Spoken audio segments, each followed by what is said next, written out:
कालरात्रि माता व्रत कथा -1 नाम से अभिव्यक्त होता है कि माँ दुर्गा की यह सातवीं शक्ति कालरात्रि के नाम से जानी जाती है, अर्थात जिनके शरीर का रंग घने अंधकार की तरह एकदम काला है। नाम से ही जाहिर है कि इनका रूप भयानक है। सिर के बाल बिखरे हुए हैं और गले में विद्युत की तरह चमकने वाली माला है। अंधकार में स्थितियों का विनाश करने वाली शक्ति है कालरात्रि। काल से भी रक्षा करने वाली यह शक्ति है। इस देवी के 3 नेत्र हैं। ये तीनों ही नेत्र ब्रह्मांड के समान गोल हैं। इनकी सांसों से अग्नि निकलती रहती है। ये गर्दभ की सवारी करती हैं। ऊपर उठे हुए दाहिने हाथ की वर मुद्रा भक्तों को वर देती है।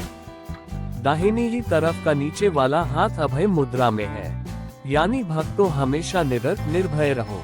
बाईं तरफ के ऊपर वाले हाथ में लोहे का कांटा तथा नीचे वाले हाथ में खंग है।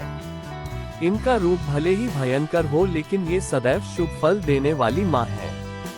इसीलिए ये शुभंकरी कहलाए, अर्थात इनसे भक्तों को किसी भी प्रकार से भयभीत या आतंकित होने की कतई आवश्यकता नहीं। उनके साक्षात्कार से भक्त पुण्य का भागी बनता है।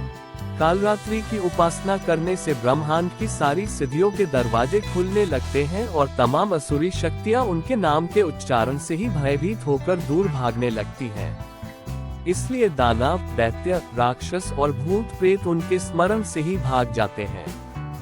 ये ग्रह बाधाओं को भी दूर करती हैं और अग्नि, जल, जंतु, शत्रु और रात्रि भय दूर हो जाते हैं। इनकी कृपा से भक्त हर तरह के भय से मुक्त हो जाता है। कालरात्रि माता व्रत कथा -2 कालरात्रि को काली का ही रूप माना जाता है। काली माँ इस कलियुग में प्रत्यक्ष फल देने वाली है। काली, भैरव तथा हनुमान जी ही ऐसे देवी व देवता हैं जो शीघ्र ही जागृत होकर भक्त को मनोवांछित फल देते हैं। काली के नाम व रूप अनेक हैं, किंतु लोगों की सुविधा व जानकारी के लिए इन्हें भद्रा काली, दक्षिण काली, मातृ काली व महाकाली भी कहा जाता है। दुर्गा सप्तशती में महिषासुर के वध के समय मां भद्रा काली की कथा वर्णन मिलता है कि युद्ध के समय महाभयानक दैत्य समूह देवी को रणभूमि में आते देखकर उनके ऊपर ऐसे बाणों की वर्षा करने लगा जैसे बादल मेरुगिरी के शिखर पर पानी की धार की बरसा रहा हो। तब देवी ने अपने बाणों से उस बाण समूह को अनायास ही काटकर उसके घोड़े और सारथियों को भी मार डाला। साथ ही उसके धनुष तथा अत्यंत ऊंची ध्वजा को भी तत्काल काट गिराया। धनुष कट जाने पर उसके अंगों को अपने बाणों से बींध डाला और भद्रा काली ने शूल का प्रहार किया।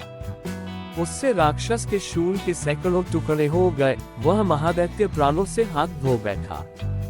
हमारी वीडियो आपको अच्छी लगे तो लाइक, शेयर और चैनल को सब्सक्राइब करें। इसी तरह के और रोचक कहानियाँ, किस्सों और जानकारियों को जानने के लिए धन्यवाद।